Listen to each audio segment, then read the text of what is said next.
मंडळींनी अजित पवारांचा काळही पाहिलाय, शरद पवारांचा काळही पाहिलाय, अशा लोकांशी आपण बातचीत करणार आहोत. बोला. सुप्रिया राहिली तर सुप्रियाला हिथं कुणी ओळखत नाही. ठीक आहे, साहेबाची पोरगी आहे, पण प्रत्यक्षात वहिनीनीच इथं कार्य केलेलं आहे, दादानीच केलेलं आहे. तर आम्ही दादाच्या आणि वहिनीच्याच मागं जाणार. सुप्रिया तिकडे दिल्लीत बसून किती हजार प्रश्न विचारते, आम्हाला काय घेणं देणे. आमच्या गावामध्ये विकास कोण करतं ह्याला आम्ही मतं देणार, आणि दादांनी वहिनीनीच विकास केला, आम्ही त्यांच्याच मागं जाणार. आमच्या गावातली सगळी लोक त्यांच्याच मागं जाणार. पण सुप्रिया सुळेंना तर अवॉर्ड मिळालाय की. अहो, ते अवॉर्ड मिळालं ती त्यांच्यासाठी मिळालं, आमच्यासाठी काय मिळालंय?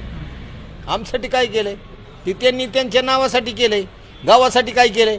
गावात ती बघा ओळखतात का कोणाला? नाही ओळखत. गावासाठी वहिनीने दादानी केलंय, पुढचं दादाच्याच मागं जाणार आम्ही.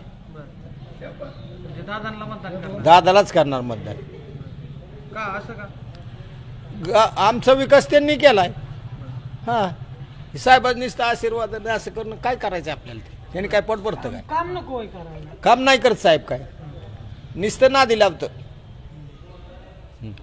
त्यांना काय वाटतं? साहेबाला वाटतं ही मेंढर इथं, एक मेंढर पडले की सगळं पडतं, काहीतरी पुढे खोलतात. ती मध्ये बी एक बरं आम्ही गेलो तू वस्ती होतं, साहेब आलं तर गव्हाचा भाव वाढवा, हे वाढवणार की. मग दिल्लीला गेलं की ₹1 वाढवला क्विंटलला, त्याच्यात काय भागणार आहे? हे असं पुढे सोडतात साहेब. त्याच्यामुळे लोक थोडी बोलतात. आणि दादाचं कसं आहे, करणारच प्रत्यक्षात. मग ती कोणत्या पार्टीचा असो, कोणत्या गावाचा असो, कोणाचा असो, होत असलं लगेच करणार काम. म्हणजे पण आता सुप्रिया सुळे विरुद्ध सुनेत्रा पवार अशी लढत होण्याची शक्यता आहे खासदार. हा, तर मग आम्ही वहिनीच येणार निवडून. हा निवडून येणार. हा, मग 3 वेळा सुप्रिया सुळे आली की निवडून. ती आहे ना का? ती आता नाही, आता येत नसते. वहिनीच चांगलं आहे, चांगलं आहे.